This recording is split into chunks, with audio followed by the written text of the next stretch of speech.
name is Kimberly Knight, and I am a field placement second year MSW student intern and currently in the evaluations course for Dr. Graves, Lorraine Graves. And in my evaluations course, over the course of our semester, we have been asked to evaluate our agency, that's our field placement.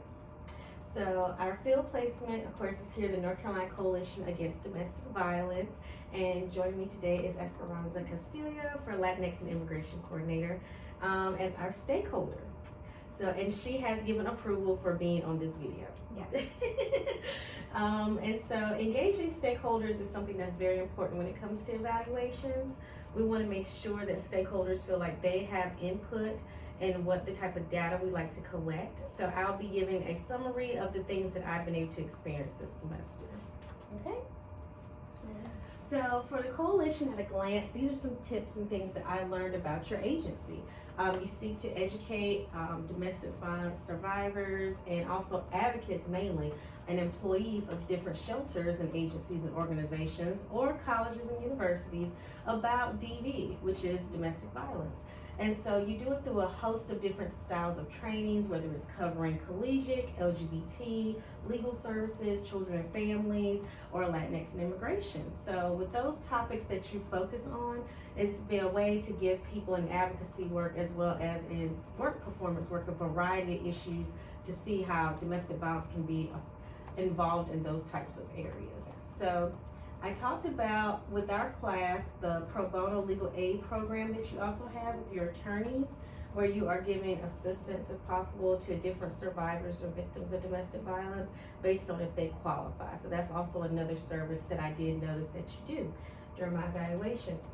And so with our class for evaluations course, we focus on the theory of change, and that explains the links between activities, outcomes, and how and why the desired change is expected to come about based on past research or experiences. So with that being said, that's from W.K. Kellogg, which is a text that we have been using, which is a step-by-step evaluation guideline. And it basically tells us a lot about the information we need to have about past and present experiences for your agency. And within this coursework we've been doing over the semester, I created a logic model, which I submitted to you. And that model is is a graphic representation of our theory of change. So again, the theory talks about the activities and the outcomes and how and why it's desired. And then the logic model kind of breaks down those resources and activities and outputs in short, intermediate, and long-term time frames. So the theory of change for the coalition is to demonstrate ethical and professional extensive trainings to educate professionals and advocates that provide direct services to domestic violence survivors.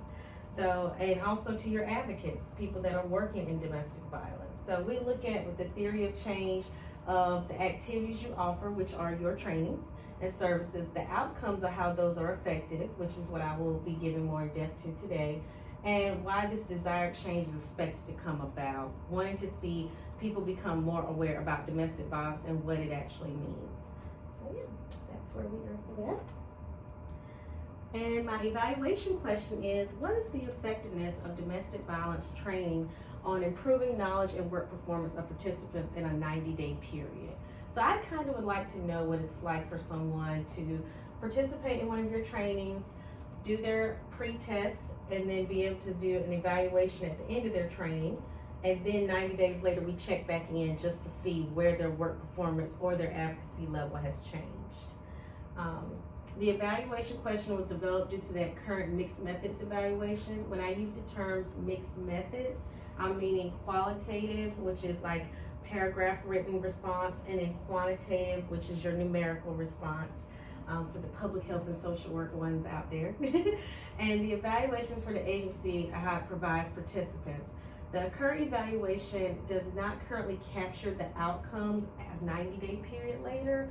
We kind of capture the day of what the knowledge base is for participants. So at this time, I would like to propose having an evaluation where we can look a little bit deeper into how the trainings are really effective for people. I'm interested in knowing their level of knowledge prior to the training, as well as 90 days later, and just being able to do a cross comparison. Using that pre-test quantitative survey the day of the training, and then sending an electronic Google Docs quantitative survey 90 days after the training. And that way people can be able to express themselves and explain to us exactly how they feel these trainings were effective after they put implementation to it. Because in the very beginning, they're coming and learning the theories and practices and understandings of a specific topic related to domestic violence.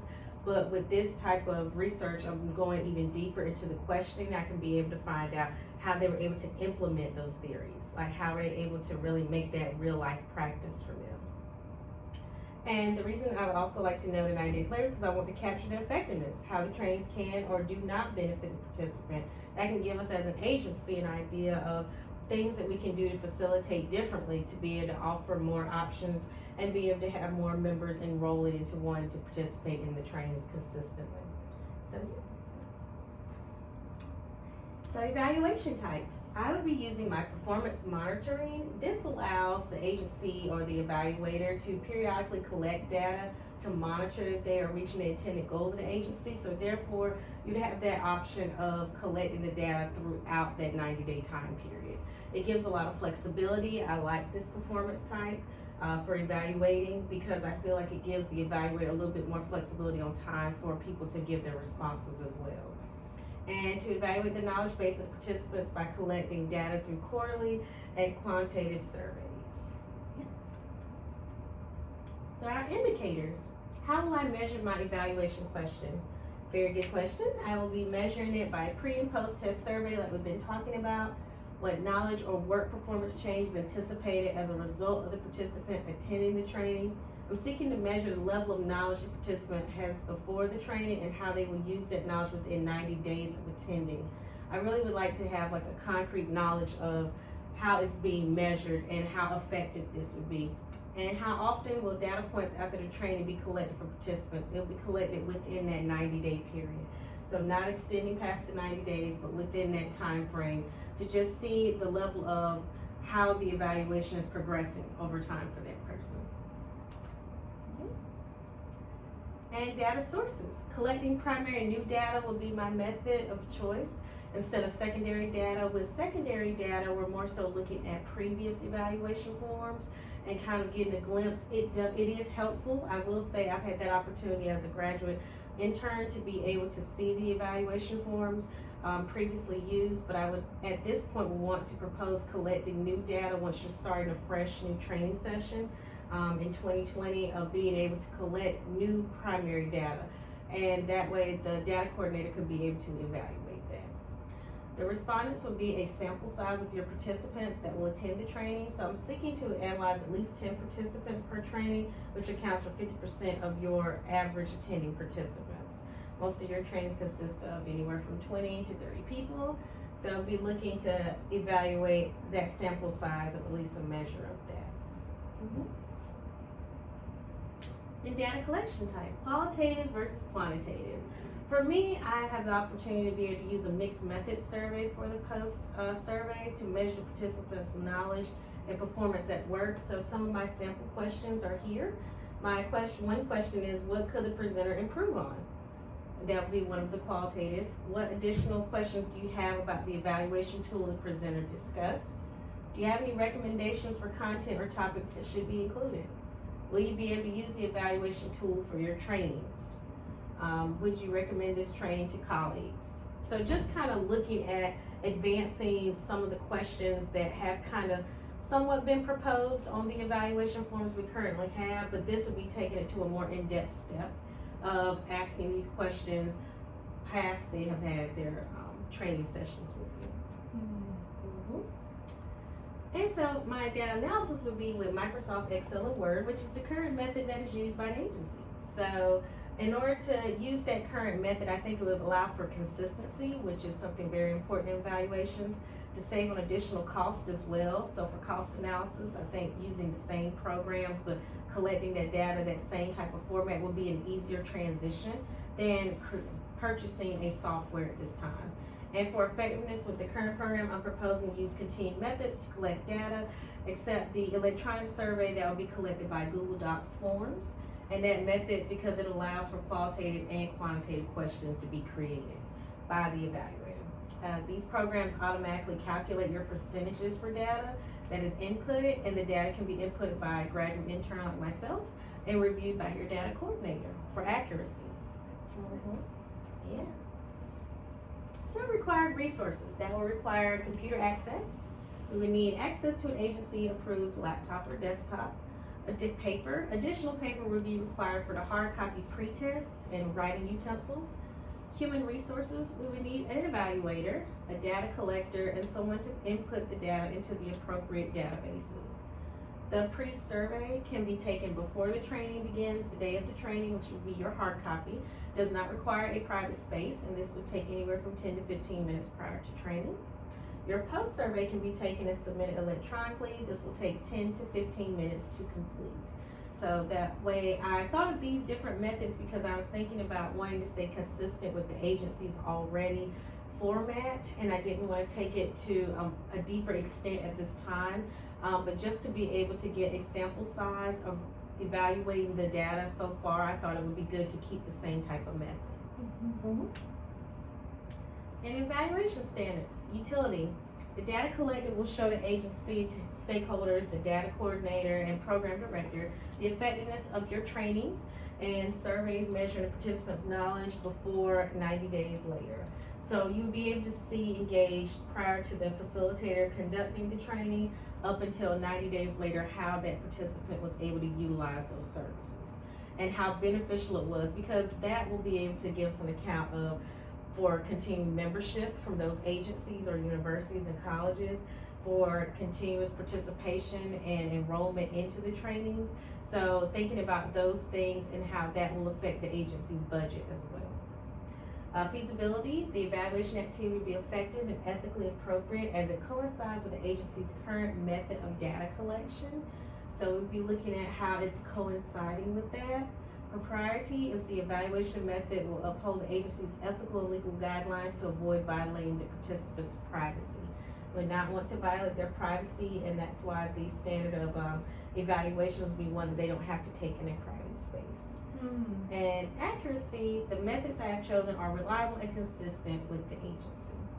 So just stay consistent, like I said, with the agency, keeping to the same standard of how you distribute your current evaluations, wanting to stay in that similar format.